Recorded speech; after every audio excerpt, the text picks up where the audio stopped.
د سپوږمۍ تر کلي.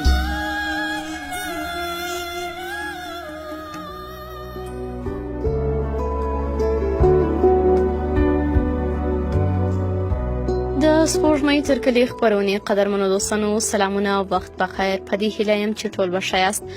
بیا هم د نن شپه اوښکې بهیږي ناول څلورمې برخې ته تاسو ټول ته ښه راغلاست وایم. په دې هیله یم چې تر پای شوو دا ناول هم راسره واورئ. ناهیلۍ مې ټول بدن لکه خوړونکی ځناور سوری کړی و او داسې احساس مې کوه چې نور روح مې پتن کې پتنګ سوی او ډېر ژر به د هوا څپو ته والوځي او بدن به مې لکه د سلګونو جسدونو په څېر په فراموشۍ لاهوسي. خو نه، هېڅکله هم داسې ونه سول. زه مړ نه سوم او مقاومت مې وکړ او کوشش مې کوه چې آخر به بریالی سم. ځکه زه ژوندی پاته سوم چې طبیعت زما په برخلیک نورې لوبې هم کولې او هر ډول برخلیکې چې زړه وغواړي را په برخه یې کړې. د هغې ورځې له غرمې وروسته بیا هم په ډېرې بې حوصلګۍ شرکت ته ولاړم او د خپلې خونې په کرسۍ کښېناستو مې د سلګونو سوچونو سره په کار پیل وکړ. چې د شیراز سفر له امله مې کارونه وروسته پاته ول، نو تر ناوخته پورې مې خپل کارونه وکړل تر څو چې کار بشپړ سو. که څه هم نور کارکوونکي لا څو ساعته دمخه تللي وو. کله چې کار مې بشپړ سو غوښتل مې چې له خونې ووځم، چې په دې وخت کې یوې مرموزې او زړه راښکونکې قوې راباندې یرغل وکړ او د صندوق په لورې راکشولم. د صندوق په منځ کې روپیو له ورایه راته سترګک وهه. په سوچ او خیال کې مې رویا ولیده چې په همدې پیسو له مرګه راژغورل کېږي او ماته سوري وهي چې ما وژغوره. که هر څومره کوشش مې وکړ چې دغه مرموز غږ مې په ضمیر کې غلی کړم، خو ونه توانېدم ځکه پیسې راته مخامخ وې، خو د راخیستو جرأت مې نه درلود. له ځانه سره مې سوچ وکړ که دا پیسې راواخلم نو یوه ستره رسوایي او بدنامۍ به ترې جوړه سي او دا کار زما لپاره چې د شرکت د مشر اعتمادي کس وم خورا ستونزمن کار و. خو په پایله کې چې په یوه داسې ستونزمن اکر کې راښکېل وم، دا کار مې وکړ او د خپلې اړتیا وړ روپۍ مې ترې راواخیستې او له شرکته را بهر سوم. له ځانه سره مې سوچ کوه چې زه خپله د صندوق مسؤل یم، کولی سم تر یوې اونۍ د حالت پټ وساتم او څوک راڅخه خبر نسي. او په څنګ کې هیله مند وم چې په دې یوې اونۍ کې که هر څنګه کېږي دا پیسې پوره کړم او بیرته یې په خپل ځای کې امانت کښېږدم. همدا رښتینې یا دروغجنه هیله وه چې زه د صندوق غلا ته اړ کړم. سبا ډېره وختي په ویره او امید له پیسو سره یو ځای خپلې صمیمي او کلک ملګري حمید کور ته ورغلم. حمید مې یو له کلکو ملګرو څخه و چې پلار یې ډېر بڼونه او ځمکې د تهران د اطرافونو په سیمه کې درلودې او حمید دغه جایداد را کنټرولوه. هغه ډېر وختونه له ما سره مرسته کړې وه او حتی کله چې ما ترې د رویا د بسترېدو له کبله پیسې وغوښتې نو ډېرې هلې ځلې وکړې چې له پلار څخه یې واخلي، خو بریالی نه سو. زه او حمید ډېر کلک ملګري وو. د هماغه وړوکیتوب نه به مو سره یو ځای لوبې کولې او له یو بل څخه به مو مشوره اخیسته. حمید په ظاهرا ډېر ښه هلک و، خو په شدیده توګه یې د پلار خبرې منلې او که د پلار خبرې نه وای منلې نو ښکاره وه چې پلار یې یوه روپۍ هم نه ورکوله. خو د دې ټولو خبرو سره سره هغه ماته یو خورا ښه او مهربان ملګری و. د هغې ورځې په سهار وختي چې کله ما د حمید د کور تالی ووهله، مزدور یې راته ور پرانیست او سلام یې وکړ. زه یې د سلام له ځوابولو وروسته تورو د حمید د خونې په لور روان سوم. هغه تازه له خوبه راویښ سوی و. زما په لیدو سره یې تعجب وکړ. ورته مې وویل یوه ډېره مهمه سکالو راته پیښه سوې ده او بې سلیزې مې ورته موضوع تشریح کړه. حمید د کیسې له اورېدو وروسته ډېر ټینګار وکړ چې پیسې واپس په خپل ځای کې کښېږدم او له ما سره ژمنه وکړه چې په ډېر کم وخت کې به دغه پیسې درته چمتو کړم. ما هغه ته ډاډ ورکړ چې د پیسو د پیدا کېدو پورې کولی سم دغه سکالو پټ وساتم او کله چې د پیسې راکړې نو بیرته به په خپل ځای کې کښېږدم. حمید ډېر ټینګار وکړ چې پیسې بیرته کښېږدم ځکه شتونتیا لري دا خبره په ډاګه سي او هغه وخت بیا تا د یو غله په نامه حوزې ته وسپاري. ما بیا هم دغه ډاډ ورکړ چې خبره به دومره نه شړېږي ځکه که حمید هم نه وای توانېدلی چې تر ټاکلې مودې پیسې راکړي نو زما پلار به د خپل ابرو او عزت خوندي ساتلو په خاطر د شرکت مشرتابه ته پیسې ورکړي ځکه هغه یې ملګری دی او خبره به پټه پاته سي. خو حمید راته وویل ته لیونی یې، ته غواړې د یوې پوډرۍ او بیا اندېښنې نجلۍ له کبله خپل موقف او عزت په خطر کې واچوې. ښه به دا وي چې دا کار به نه کړې. زما چیغه د حمید خبره په نیمایي کې ورغوڅه کړه او ورته ومې ویل ما دا کار کړی او له خپله هوډه به هیڅ وانه وړم. حمید چې کله زما بېکچې ټینګار ولید له خپلې خبرې واوښت او نور یې هیڅ ونه ویل. بله ورځ په ډېرې ویرې او خفګان شرکت ته ولاړم او بې له دې چې څوک ماته ځیر سي یا پر ما شکمن سي په خپل کار مې پیل وکړ. کله چې شرکت رخصت سو او خلک لاړل نو راسن رویا ته ولاړم. هغه تر ټولو ورځو ښایسته او جذابه ښکارېده. کله مې چې سترګې د هغې سترګو ته ځیر سوې نو احساس مې وکړ چې زړه مې له ډېره هیجانه لړزېږي چې ګواکې څه به وایې د هغې په مینه کې بریالی سوی یم. له ځانه سره مې وویل د رویا د دې دومره معصومیت او محبت پر وړاندې ځان هم ارزښت لري. په خوشحالۍ مې د هغې په ویښتانو لاس کش کړ او وروسته مې د پیسو چمتو کولو په هکله له ځانه یوې لوی داستان جوړ کړ او ورته ومې ویل چې دا پیسې مې له خپل یو نږدې ملګري څخه واخیستې په داسې حال کې چې په شکمنه توګه یې ما ته کتل. ډېرې پوښتنې او ګربېژنې راڅخه وکړې چې رښتیا ورته به وایم، خو ما مې ټولې پوښتنې په یو ډول او بل ډول ځواب کړې. هغې ته چې هم نورې پوښتنې بې ځایه ښکاره سوې نه تسلیمه سوه او نور څه یې ونه ویل. پرېکړه یې وکړه چې د هماغه ورځ په مازدیګر له حمید سره یو ځای ځانګړي روغتون ته چې ټاکل سوې وه د رویا درملنه پکښې وسي لاړ سو او د کارونو ترتیب ورته ووایو. په داسې حال کې چې رویا ډېره خوښه وه له ما یې مننه وکړه. له دې چې رویا مې ډېره خوښه او هیله منه ولیده نو په خپل غلط کار مې حتی یوه کوچنۍ پښیماني هم ونه کړه، ځکه د هغې خوشحالي ما ته یوه نړۍ ارزښت درلود. ما او هغې کولی سول د روژې ولو له درملنې څخه وروسته یو ښه او نوی ژوند پیل کړو. له دې خبرو وروسته چې غرمه نږدې وه وړاندیز مې وکړ چې ډوډۍ په یوه رستورانت کې وخورو. ویې منله او په ډېره مینه یو رستورانت ته ولاړو او ډوډۍ مو وخوړه.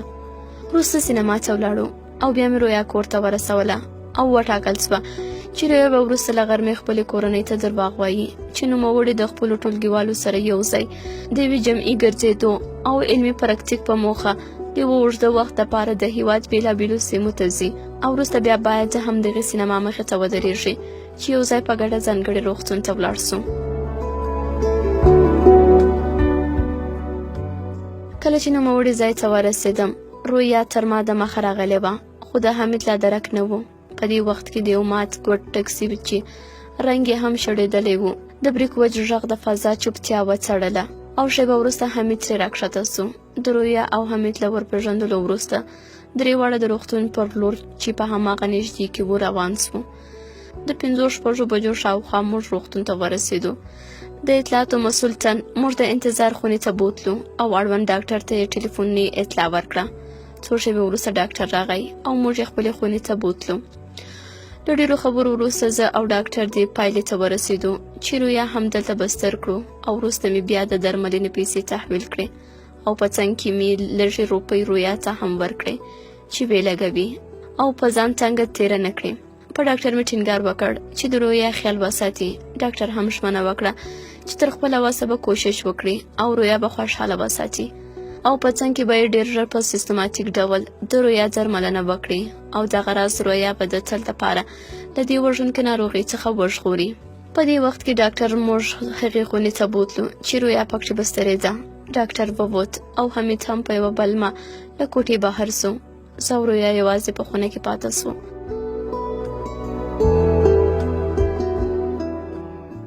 کله چې یوازې سو نو رویا ناڅاپي خپل ځان زما په غېږ کې راوغورځاوه او په چیغو چیغو یې وژړل او د لومړي ځل دپاره یې شونډې زما په شونډو کښېښودې او د مینې په نړۍ کې سره ورک سو. بدن یې سوځونکې ګرمي درلوده او سترګې یې له اوښکو ډکې وې. څېرې یو عجیب عکر درلود.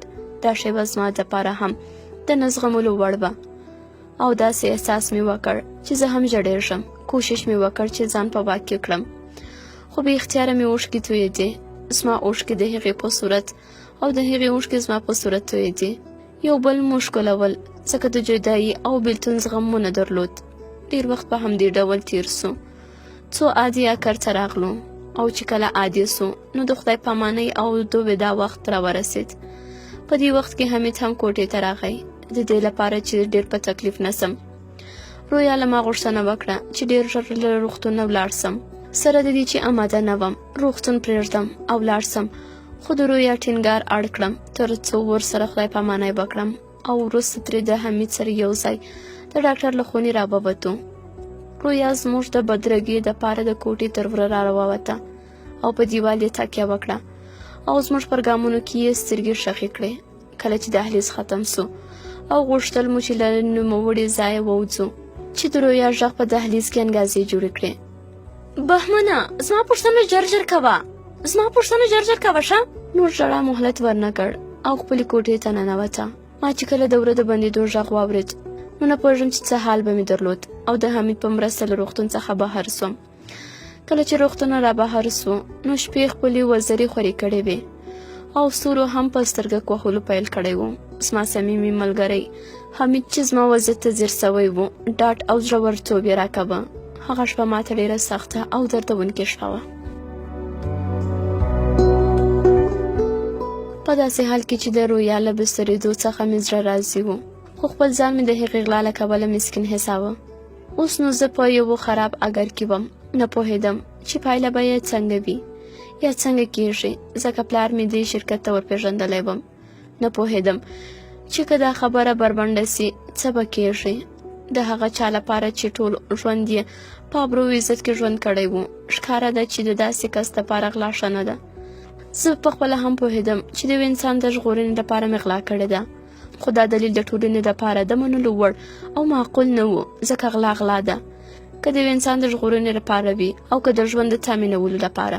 دغو افکارو زه بې کچې ځورولم خو څه مې کړي وای چاره نه وه او باید ځان مې د برخلیک لوبو ته تسلیم کړی وای. زما دپاره چې په دې وخت کې څه راپېښ سوي وو یو داستان و چې هیڅوک یې په پای نه پوهېده. په همدې ګډو وډو افکارو کې ډوب وم او بې موخې خوشي په واټونو کې ګرځېدم. حمید غریب که هر څومره نصیحت راته وکړ خو پر ما یې لږ اغېزه هم ونه کړه. اخر مې له حمید سره مخه وکړه او بیرته د کور په لور ستون سوم. تورو خپلې کوټې ته ولاړم او د ډېرې ستړیا او نارامۍ له امله په کټ کې وغځېدم او په سوچونو کې لاهو سوم. سوړ باد له ونو راتېرېده او په کړکیو لګېده. زه بې حاله او له ویرې سره سوچونو وړی وم او په پایله کې له خپلو سوچونو ستړی سوم او له همدې سوچونو سره بیده سوم.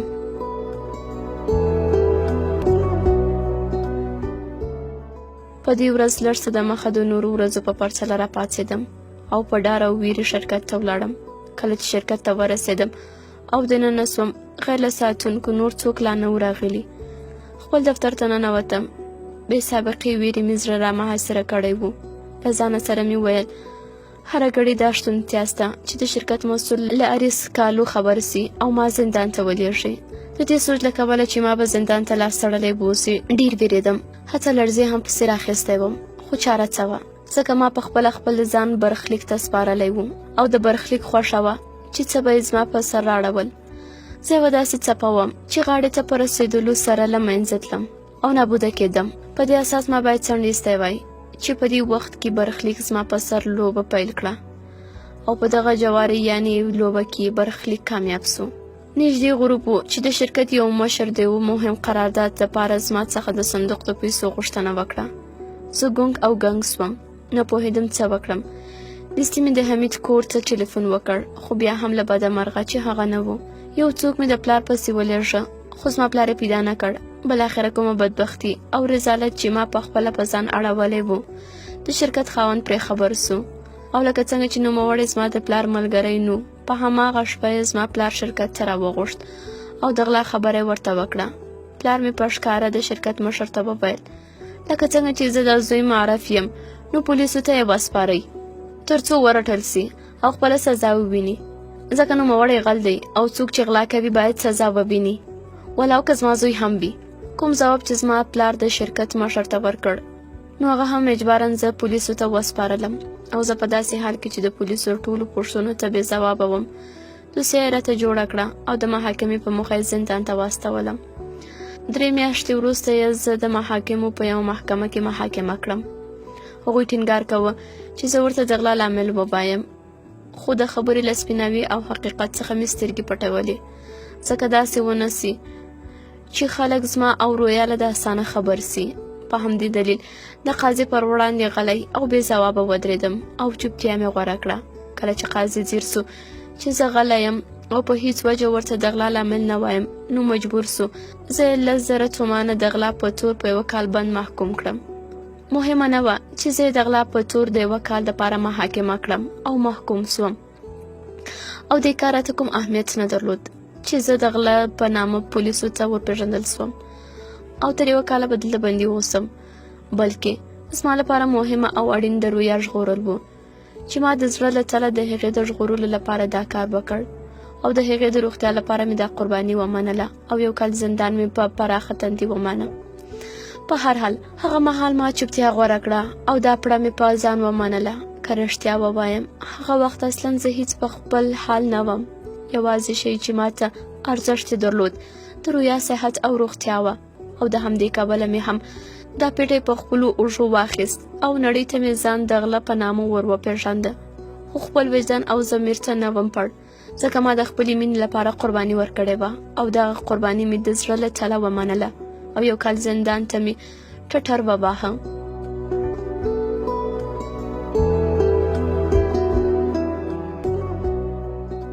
په زندان کې و چې زه د ژوند ترخه حقیقت سره آشنا سوم، او دا حس مې هلته وکړ چې رښتیا هم ازادي څومره خوند لري، ځکه اوس نو ازادۍ او زندان ترمنځ یوه جګ دیوال وجود درلود. د دیواله هاخوا آزادو او نیکمرغو خلکو ژوند کاوه او هم د خپل ژوند د جوړېدو په هلو ځلو کې ول، خو له دیواله دېخوا کیسه بل ډول وه. بس یوازې ورځ د شپې او شپې د ورځې په نامه سبا کېدلې، تر څو محکومیت یا کومه سزا چې ورته ټاکل سوې وه بشپړه کړه.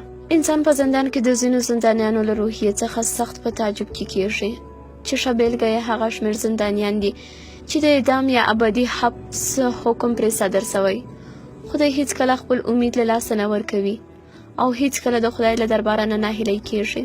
دوی چې هر یو ډیر بد او ناوړه برخلیک لري، هیڅکله نه غواړي چې خپل خوږ ژوند یې په داسې ځایونو زندانونو کې په حبس تیر سي، او ډیر نه پوهیږي چې ولې برخلیک په دې یو داسې برخلیک اخته کړ، او همداراز هغوی په دې کروه دي چې انسان په هر ځای کې چې وي او په هر پیر کې چې وي ناهیلی نسي. کله چې قیدیان زما له بنده خبر سول، نو ټول راڅخه راټول سول او راته یې وویل خوشحاله اوسه، ډیر نیکمرغه سړی یې، ځکه ته یوازې یوه ورځ دلته یې او بیرته ازادېږې. رښتیا هم چې خبرې ماته له تعجبه ډکې وې. هغو چې کله یې بشپړ توضیح ورکړه، نو هغه وخت پوه سوم چې دوی رښتیا وایي، ځکه هغه څوک چې د ابد حبس یا اعدام په حکم محکوم سوي، هغوی ته 1 کال یوازې یوه ورځ ده او بس، او هر څنګه چې وي دا 1 کال تیریږي او په پایله کې قیدي ازادېږي. خو څوک چې د ابدي حبس یا اعدام په حکم محکوم سوي وي، هغوی ته بیا 1 کال او 10 کاله کوم ځانګړی ارزښت نه لري. خو د دې سره سره بیا هم هغوی هیله لري چې ګوندې یوه ورځ عمومي بخښنه اعلان سي او دوی د ابدي حبس یا اعدام څخه خلاصي ومومي.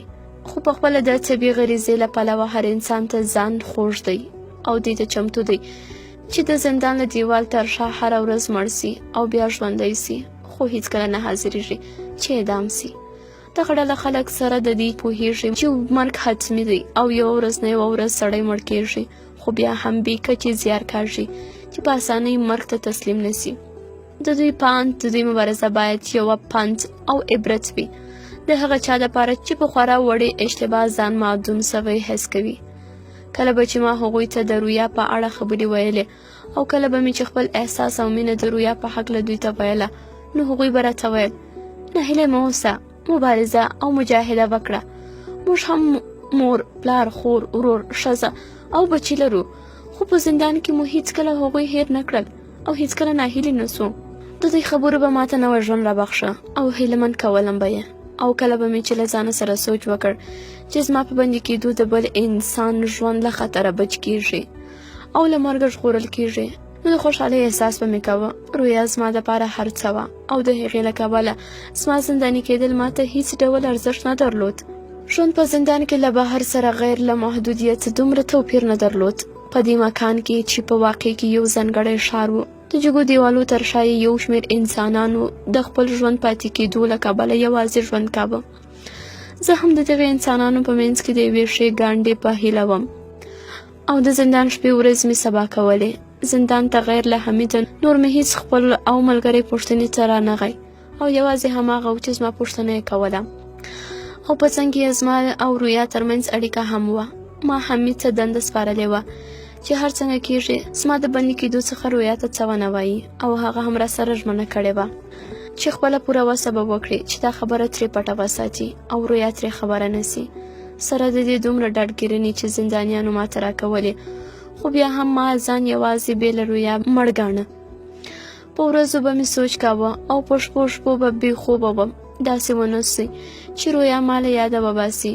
خو لکه څنګه چې مې په خپله مینه باور درلود، نو دا سوچ به مې ډېر ژر له سره لرې کړ. له بله پلوه تر یوې اندازې مې خیال هم ارامه و، ځکه حمید ته مې دنده سپارلې وه چې رویا ته ووایي زه په اجباري توګه یو اوږد مسافرت ته لېږلی یم او دا باید تر راستنېدو پورې انتظار وکړي. خو نه پوهېږم چې ولې هر وخت په زندان کې د رویا په سوچ کې وم او بې دلیله مې زړه درزا کوله. ډېر ځلې مې دا هیله کوله چې ای کاش د رویا د رخصتېدو پر مهال له روغتون څخه زه هم آزاد وای.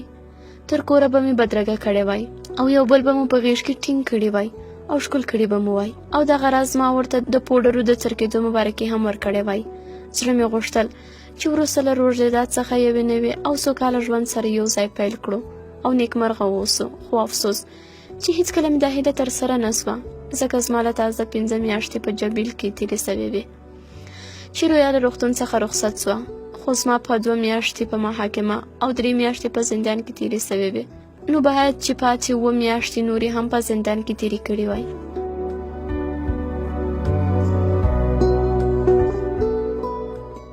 په هر حال دې حالت زه هم خورا ډېر زیات ځورولم، په داسې حال کې چې مطمئن وم حمید زما په غیاب کې په خورا ښه توګه د رویا پالنه کوي. تر څو له زندانه خلاصم، نو په دې وجه ډېر کلک د خپلې او رویا راتلونکي ته په تلوسه کې وم. یوه ګونګه او مبهم احساس شپه ورځ په زندان کې ځورولم. کله چې به غروب پیل سو او ورځ به مړه سوه، نو زه به هم یوه کونج کې کښېناستم او په سوچونو کې به ډوب سوم. شاید تاسې باور ونه کړئ، خو په جرأت ویلی سم چې غم لړلی او خفه کوونکی غروب د زندان غروب دی. ټول شیان په زندان کې د غروب پر مهال رنګ الوتي او مړه ښکاري. حتی غرونه هم د ورځې په دغه وخت کې محزون تر غوږو کېږي. د جبیل غروب د دغې ځانګړتیاو په درلودلو سره زه ورته راکاږلم او په خورا سرعت سره به یې غم ځپلی او خفه کولم، په داسې حال کې چې وایي خورا غم لړلی غروب د ژوند غروب دی. خو زه په دې فکر یم چې د زندان د غروب څخه بل غم لړلی او غمګین غروب وجود نه لري.